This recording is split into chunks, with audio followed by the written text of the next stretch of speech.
Tonight, there is a memorial that is growing over in North Columbia at the home where 13-year-old KaNiyah Baker was found dead after being beaten and burned. Our Chris English set out to learn more about what led to the horrible scene. Joining us right now in studio. Chris, what have you been able to find out? Well, Erica, this evening there are still more questions than answers about the death of KaNiyah Baker. Police say that the 13-year-old girl was brutally killed by two other teenage girls. Now, one expert that we spoke with said the combination of a shift in culture, overcrowded systems, and drug abuse are putting more youth at risk for violence. Brutal, heinous, vicious, gruesome, monstrous, and disturbing. These are the words I use to describe this murder investigation.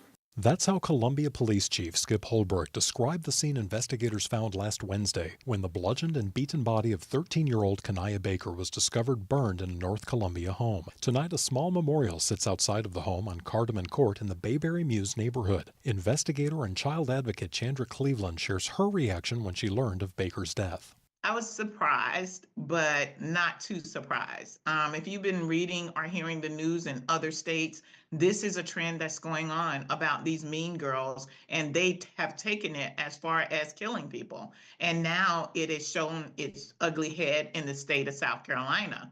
The fact that both of the suspects in the case are teenage girls was shocking for many. We need to address the elephant in the room, and that is the girls who are getting to be so violent and fighting in schools. The amount of girls that are in girl fights in school is astonishing. Baker was in foster care and had run away from her foster home previously. Cleveland says this is a symptom of an overcrowded system. Someone is not going back checking if a child comes to you and say, I don't want to stay in this foster home anymore because of this, this, or this. And those are some of the issues that when that is not done, the children will leave. Experts say mental health also plays a role in teen violence. There's too much despair, and we've got to change that. Cleveland says a lot of young people turn to easy access to drugs to cope with emotional issues.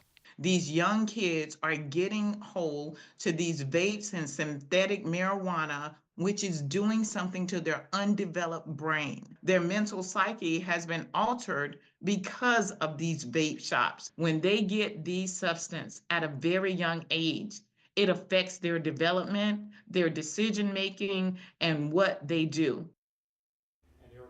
Experts say that in addition to the need for more foster homes across the state, adults should seek out resources through schools or state agencies if they recognize something is wrong with youth. In studio tonight, Chris English, News 19 WLTX.